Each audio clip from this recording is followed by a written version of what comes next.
Even years after his death, Michael Jackson remains one of the biggest pop stars in the world, so it's inevitable someone would attempt to produce a biopic about his life.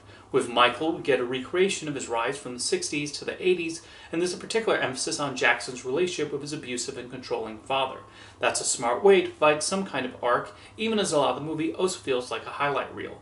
Due to the timeline, it's mostly about the rise of this star with very few downturns, and the film mostly emphasizes his positive qualities rather than any particular flaws. The whole film thus makes for a curious biography. The difficulty with any musician biopic is the formula many of them fall into. It can seem like any musician has the same life and ups and downs when that's obviously not the case. Director Antoine Fuqua and writer John Logan seem almost aware of this, and there are admittedly less of the annoying cliches prevalent in this subgenre. There are no record executives doubtful Jackson's music will succeed, nor the misbehaving that alienates him from his fellow musicians. There are a few moments when Jackson looks up at the screen and gets inspired, but not as many as you might think. Michael is primarily fashioned as a father-son story, and how Joseph's abusive behavior has an effect on his son, and how he attempts to escape through his interest in music. Coleman Domingo succeeds in making Joseph a truly despicable figure, and it makes his moments of embarrassment that much more cathartic. Neil Long is also very good as Michael's mother Catherine, providing that needed support, although one wonders why she stuck with Joseph for so long.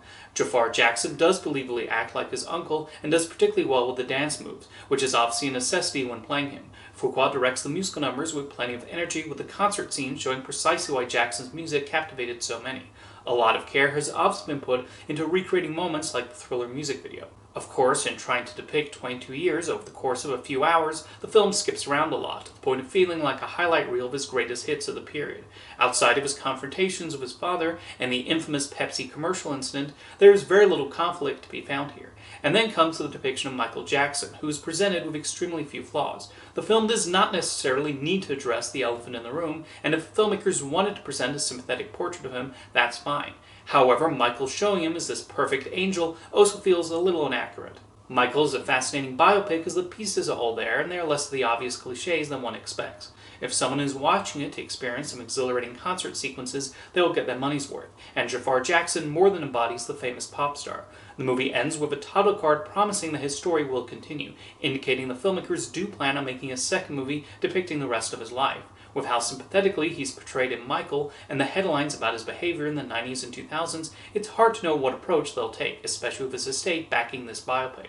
But looking at this first part, it presents a passable and reasonably entertaining snapshot of various points in Jackson's life, and in particular his difficult relationship with a terrible father.